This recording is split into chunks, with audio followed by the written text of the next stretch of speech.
Connais-tu l'histoire du pasteur pentecôtiste Clément le Cossec?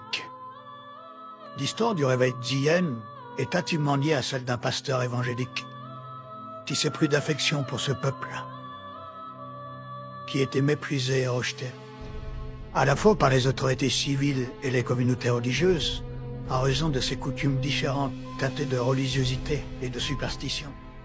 Ce pasteur, un gadjo, qui ne faisait pas partie de la communauté des gens du voyage, s'appelait Clément le Cossec.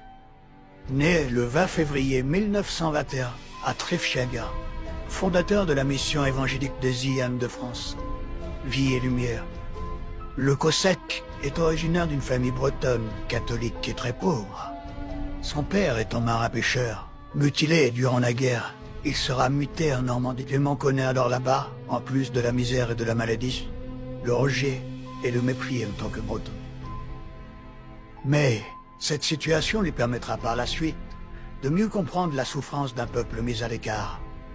Clément se convertit à l'âge de 14 ans, au Havre avec toute sa famille.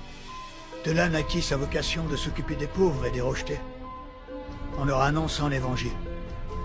À 25 ans, en 1946, il devint pasteur chrétien dans une église à Lille.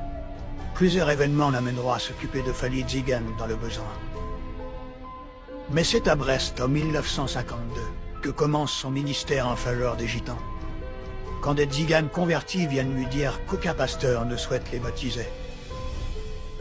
Un jeune homme de 28 ans, surnommé Mans, lui dit un jour: « Puisque les pasteurs ne veulent pas nous baptiser, j'ai décidé de me rendre avec ma femme Pounette. Près d'une rivière, je mettrai ma Bible sur l'herbe. Je ne sais pas lire, mais je sais qu'il est écrit « Celui qui croira et qui sera baptisé sera sauvé. Après cela, je baptiserai ma femme, et ma femme me baptisera. » Quand Clément entendit ces mots, cela fait tilt. Il ne put rester insensible à ce cri de détresse. C'est alors qu'il se mit en tête de venir en aide à tous les Tziganes. C'est en 1954 qu'il fonda la mission évangélique des Zion de France, Vie et Lumière. Il pratiquera des centaines de baptêmes en mer, puis il décidera de laisser son église de Rennes entre les mains d'un jeune pasteur en 1958 pour s'occuper de 3000 Tziganes nouvellement convertis. Pour apporter la parole de Dieu à ce peuple qui voyage, Clément le Cossec est seul. Ses confrères pasteurs sont réticents à le suivre et ne comprennent pas sa démarche d'évangélisation. Clément ressent alors la nécessité de former des bergers au sein même de la communauté tzigane. À l'époque, les gens du voyage ne savaient pas beaucoup lire, pas beaucoup écrire. Mais à chaque nouvelle réunion, Clément s'apercevait facilement si un homme était capable de se détacher de ce groupe.